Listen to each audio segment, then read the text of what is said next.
이번 시간에는 회계사를 하면서 어쩔 수 없이 좀 싸움이 나는 상황, 대표적인 케이스 두 가지를 뽑아봤어요. 사람 사는데 뭐 어디나 그렇겠지만 같이 사람들이랑 부대끼면서 일을 하는데 마찰이 생기는 경우가 비일비재하죠. 사람들 생각이 다르고 말하는 방식도 다르고 일 처리 방식 등등 이런 게 다 다르기 때문에 싸움이 나는 이런 경우들이 덜어 있죠. 회계사로서 겪는 싸움이 나는 싸움이 자주 일어나는 이런 상황 한 두 가지에 대해서 얘기를 해보겠습니다. 자, 첫 번째는 이제 회계사들끼리 싸우는 그런 상황이에요. 일명 스텝 어사인 때문에 싸움이 나는 거예요. 스텝, 직원, 후배 회계사를 어사인, 데려간다, 일을 배분을 하는 데 있어서 프로젝트가 있는데 후배 회계사를 데리고 갈 때 싸움이 빈번하게 일어나죠. 인적 자원은 한정되어 있는데 해야 할 일은 많고 수행해야 할 프로젝트는 많을 수밖에 없는 이런 여건이기 때문에 프로젝트를 하는 조직의 특성상 이런 마찰은 항상 생길 수밖에 없는 것 같아요. 누구나 다 일 잘하는 사람과 같이 업무 현장에 나가서 일을 해야 업무가 무리 없이 잘 끝날 텐데 이렇지 않고 일명 덜렁거린다든지 업무를 좀 많이 못하는, 업무 능력이 현저히 떨어지는 이런 사람을 데리고서, 이런 회계사를 데리고서 일을 하게 된다면 상사인 내 입장이 아주 피곤해질 것이기 때문에 누구나 다 일 잘하고 똑똑한, 그러면서 태도도 좋은 이런 회계사를 본인 프로젝트에 데려가서 일을 하고 싶어 하죠. 특히 이제 업무가 많이 몰리는 일명 비시즌이라든지 이런 기간에는 해야 할 일들은 엄청 많은데 쓸 수 있는 사람은 한정돼 있고, 이렇다 보니까 서로 일 잘하는 그런 후배 회계사들을 데리고 가려고 하는 이런 현상이 생길 수밖에 없다는 거. 프로젝트 매니저, PM 입장에서는, 아니면 내가 현장 책임자, 인차지다 라고 했을 때 충분히 여유 있게 사람들을 데리고 가고, 그리고 일 잘하는 사람들 위주로 팀을 구성을 해가지고 데려가는 게 가장 베스트겠죠. 하지만 현실적으로는 모든 사람들의 편의를 다 봐주면서 일이 진행이 되지는 않기 때문에 경우에 따라서는 나랑 안 맞는 후배 직원이랑 같이 일하게 될 수도 있고, 아니면 사람이 많이 부족한 상태로 업무를 수행해야 되는 경우도 많이 발생을 하죠. 작년까지만 해도 4명이 나가서 이 프로젝트를 했는데 올해는 3명만으로 해라, 아니면 그냥 둘이 나가서 해라 라고 하면은 인차지 입장에서는 당연히 힘들 수밖에 없기 때문에 이런 업무 조정을 하는 데 있어서 인차지들끼리 프로젝트 매니저들끼리 첨예하게 입장이 대립할 수밖에 없는 이런 상황이 벌어진다는 거.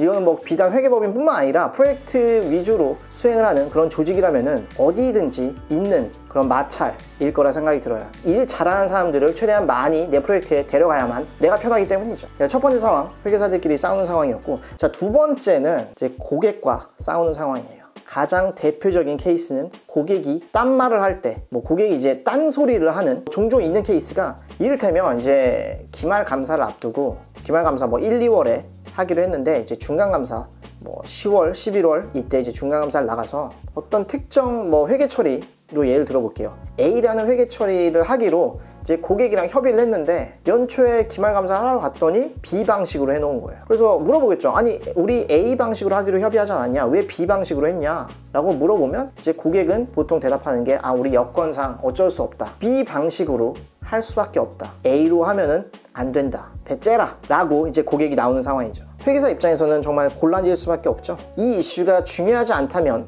그냥 넘어갈 수도 있겠지만 보통은 중요하기 때문에 중간감사 때 얘기를 했을 가능성이 크죠. 그래서 중요한 이슈라고 봤을 때 중요하지 않으면 얘기할 가치가 없으니까, 중요하다면 어떻게 해서든지 간에 A 방식으로 해라 라고 바꿀 수 있게끔 해야 할 거예요. 하지만 고객이 계속해서 버틴다면, 바꾸지 않고 계속해서 버틴다면 회계 감사인 입장에서는 그 영향을 평가해서 의견 변형을 고려를 해야 할 거예요.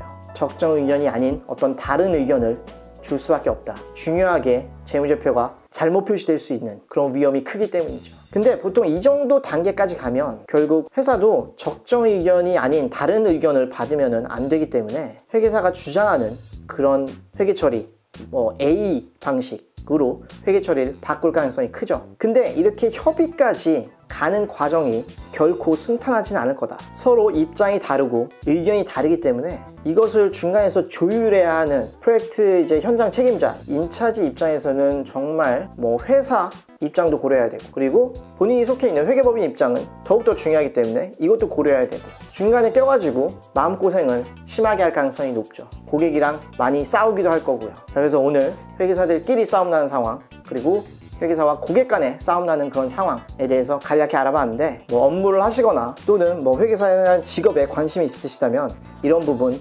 참고하시면 좋을 것 같습니다. 자, 다음에도 또 즐겁고 유익한 내용으로 찾아뵙도록 할게요.